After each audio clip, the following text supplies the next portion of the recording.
Aventurières et aventuriers, bienvenue sur les domaines de l'effroi pour cette note de mise à jour sur le statut du projet que je suis en train de monter sur Donjons et Dragons et le domaine de Ravenloft. Mais avant, il faut que je vous parle. Oui. Qui je suis? Je suis ce gars-là. Je suis ce gars un peu dingue, qui bosse tout le temps avec des ordinateurs, qui aime bien la technologie, mais aussi ce que j'ai jamais oublié, j'adore le jeu.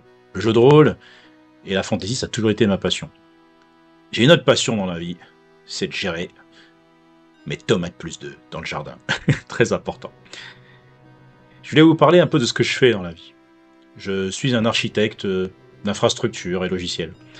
Je passe mes journées à faire des schémas et j'adore ça. Designer et construire des infrastructures et amener des projets complexes ou même très simples, c'est quelque chose que j'aime beaucoup. Et j'aime bien dessiner des choses avant de les programmer. Et pourquoi pas, je me suis dit, de designer en fait cette application comme je peux designer une architecture. Et donc, je vous parle souvent du SRD 5.1 de Donjons et Dragons, qui sont une possibilité en open source de faire du contenu pour Donjons et Dragons, mais aussi des applications ou toutes choses. Et ben, je me suis lancé. Et donc, j'ai lancé le développement de l'application il y a quelques mois.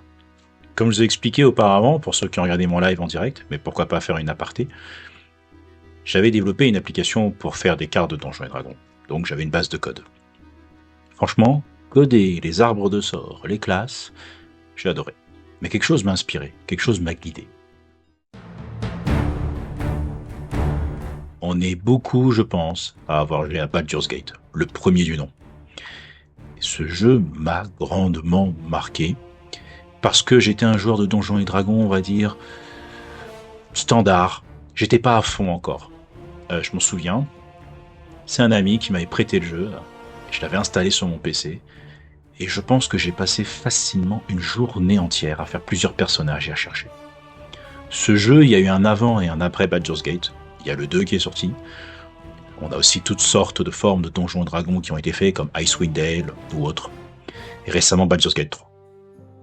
Mais franchement, Baldur's Gate 1 m'a beaucoup inspiré pour monter les domaines de l'effroi. Parce que sa simplicité et sa complexité. Simple dans son interface, simple dans ce qui était attendu par les joueurs, mais complexe dans toutes les règles qui étaient amenées, complexe dans son développement, toutes les discussions qu'on pouvait avoir, les panoplies de sorts, les combinaisons. On avait vraiment Donjons et Dragons sur notre écran. D'autres jeux étaient sortis avant, comme The Eye of the Beholder ou d'autres, mais j'ai jamais joué à ces jeux-là. Mais franchement, ça a beaucoup inspiré. Et j'ai beaucoup rejoué ces dernières années, et je me suis dit, mais waouh, l'itémisation, la création du perso, et surtout, ça là. Ça m'a beaucoup inspiré, ce système de personnages, et on va y venir au fin de la vidéo, restez-y, vous allez comprendre.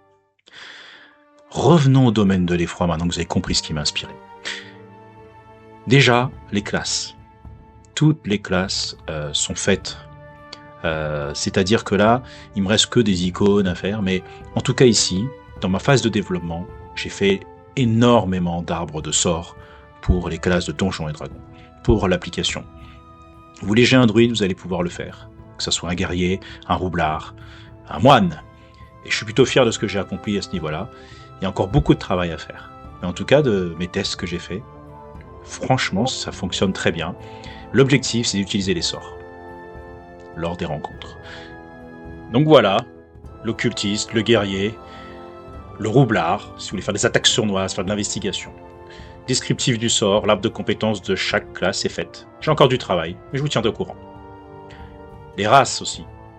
Il a fallu implémenter les races, et ça, ce sont des aides de jeu. Donc, sur l'application, quand vous serez sur le site, vous pourrez naviguer dessus et regarder la race du personnage que vous souhaitez créer, et donc regarder ses bonus, ses avantages, et aussi les classes conseillées. Récemment, j'ai implémenté le draw, par exemple, sous la demande d'une amie qui voudrait y jouer. Mais je continue à utiliser le guide SRD pour le faire. Il faut que je refasse quelques icônes. C'est des icônes qui viennent de gameicon.net, c'est open source. Et souvent, je parle d'open source dans mes vidéos parce que je vous conseille que si vous vous lancez dans l'applicatif de quelque chose qui est sous licence, d'utiliser le système open source.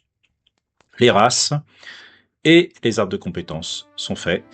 Il y a encore du travail, mais je vous tiendrai au courant. Le voyage. Sur les cartes, lorsque vous voulez voyager pour aller d'un point à un autre, avec votre groupe, tout seul, cela va prendre un petit moment.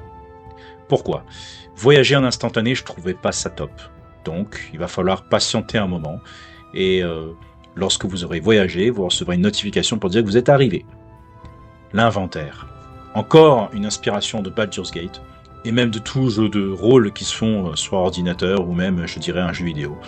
Très simplement un inventaire, avec une charge qui est réglée sur votre force, et vous allez glisser vos objets selon leur emplacement. Une ceinture, des bottes, une cape. Et j'ai implémenté le maximum d'objets qui sont dans le guide SRD. Encore une fois, je vais le matraquer, mais c'est pour la bonne cause. Donc, les objets, vous en équipez, vous pouvez vous harmoniser avec les objets magiques, et vous allez pouvoir augmenter vos statistiques comme la classe d'armure et vos points de vie. Les consommables aussi se mettent directement. Une autre feature que je suis en train de peaufiner, c'est le donjon.